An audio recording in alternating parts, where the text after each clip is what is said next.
Hello, everyone, and welcome back into the GSMC Dead Ball Sports Podcast, brought to you as always by the GSMC Sports Network. And for my final segment of my penultimate show here at the network, we're going to be talking about the crosstown rivals of the Mets, the New York baseball Yankees, the Bronx Bombers. Now, this team has adopted a drastically divergent aesthetic to their crosstown rivals, in my humble opinion. They let the New York Mets take Juan Soto, but the way they went about replacing him was very curious for this Yankees team. They're known for being the Bronx Bombers, but they actually made three, if you include a guy in Max Fried who fans have been clamoring over because he's a left-handed pitcher, astute defensive signings. Now, this Yankees team will always be known for its ability to produce runs and have elite power hitters amongst their ranks.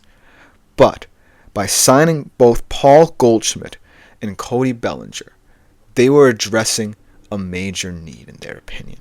And it was glaringly clear what it was in that World Series: the defense.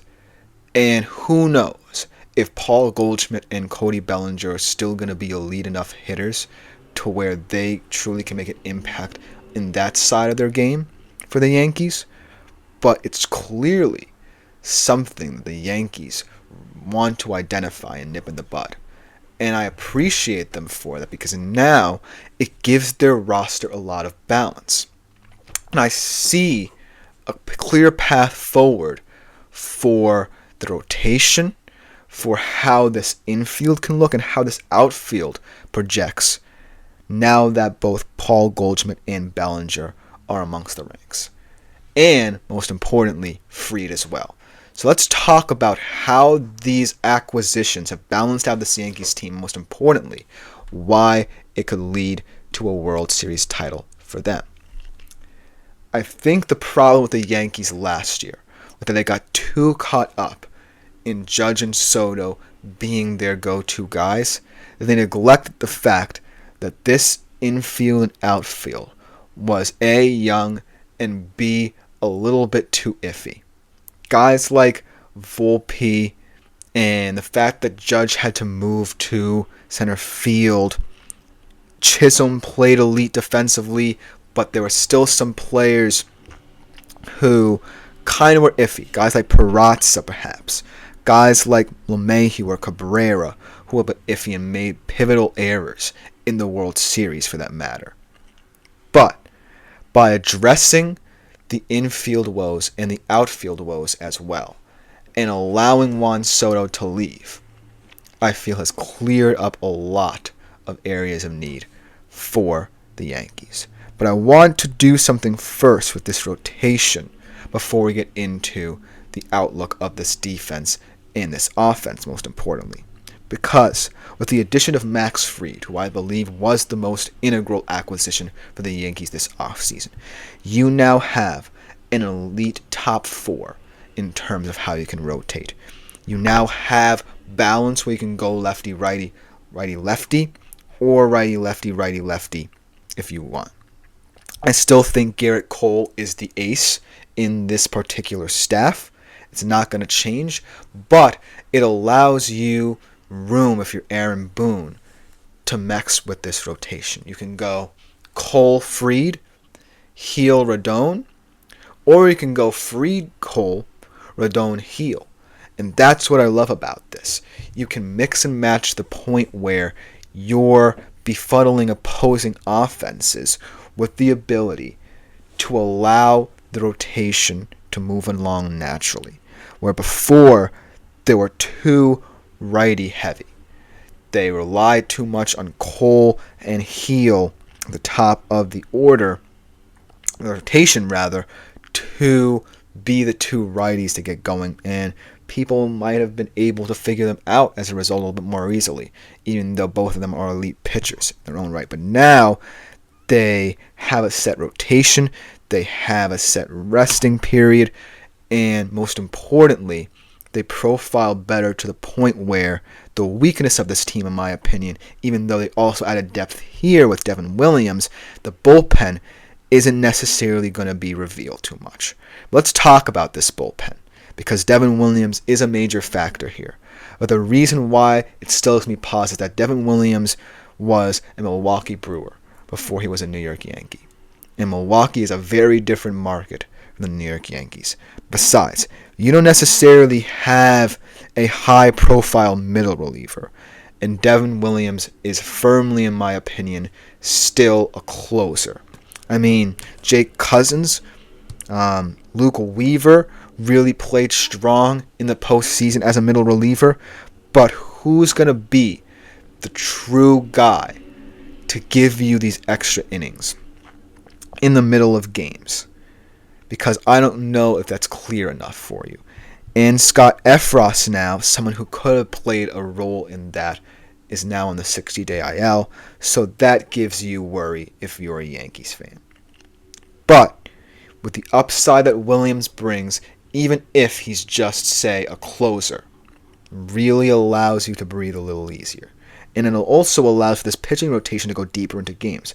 Remember, that's what Garrett Cole kind of did in the postseason. He went deeper into games than people expected, performed very well in both the ALCS and World Series when he pitched deep into games.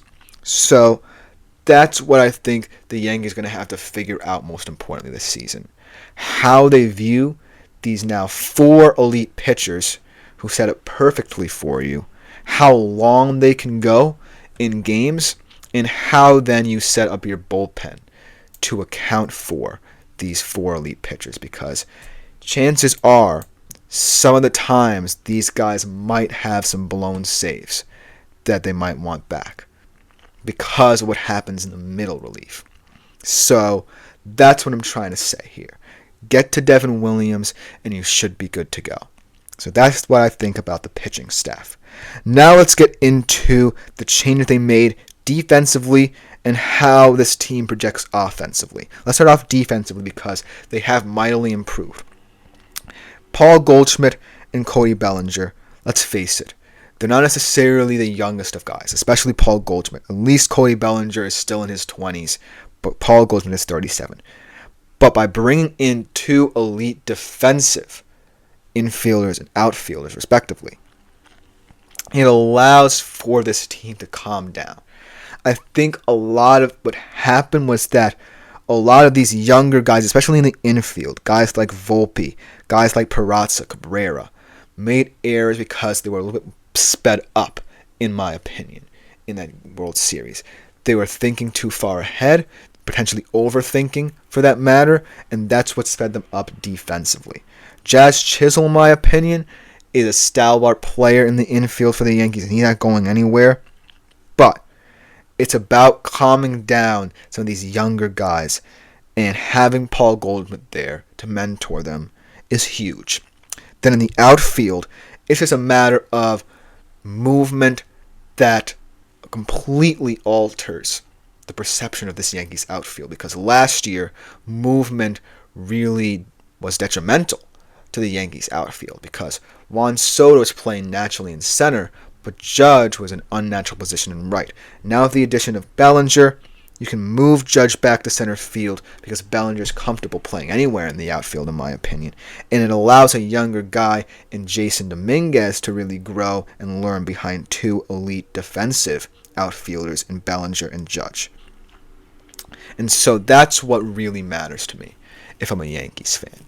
The fact that even though losing Soto is painful because his power bat delivers runs for you, you have to start by looking at both sides of the coin here.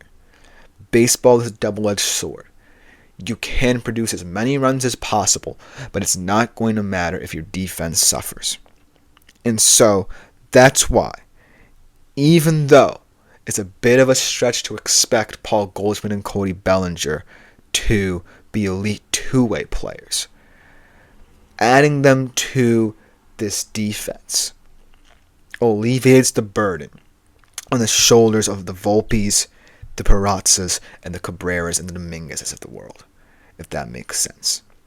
Maybe it's at the risk of losing a couple of runs a game, because I don't necessarily think Paul Goldschmidt projects well in this ballpark as a hitter. Maybe Bellinger a little bit more, but both of them have been regressing in that area of their game. But ultimately, when I think about the Yankees, this was a sign of maturity. This was a sign of realizing that, yes, so does an elite player. And yes, he is someone who, even with his locker room antics, is someone who can deliver consistently for this team. We have to switch it up. Because in a similar way to the Mets, the Yankees are technically a young team, at the very least in terms of their infield and outfield. Sans, Judge, Bellinger, Goldschmidt, and their pitching staff, so to speak.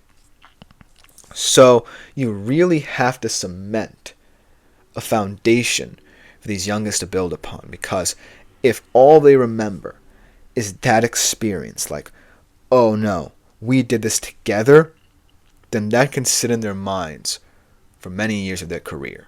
But now they have someone to relax them. Now they have someone who can come in and naturally fill a role that was absent for them. That's a huge deal.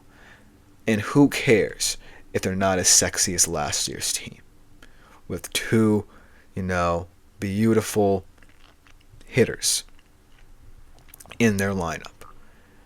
It matters more about this development, because a lot of these guys, offensively, the young guys for the Yankees for that matter, Volpe, let's say Peraza maybe, Cabrera, even Dominguez, especially Dominguez in my opinion, are and project to be elite hitters in their own right.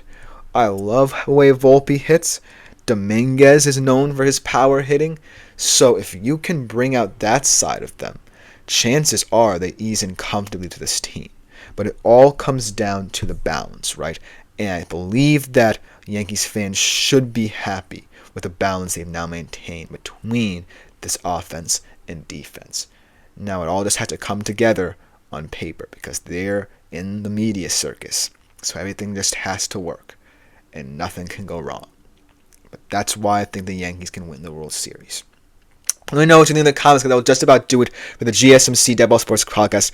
Our final show will be tomorrow. I cannot believe it. It's been a wild ride, but I have been your host, Christopher Shepard. And tune in tomorrow for the final show at 2:55 p.m. Eastern Standard Time. As always, like, follow, and subscribe. Avail yourselves of the Super Chat, Super Things, and Super Stickers features here on YouTube, as always, to support the network even after I'm gone. But I'm out for today. See y'all tomorrow for the last ever time.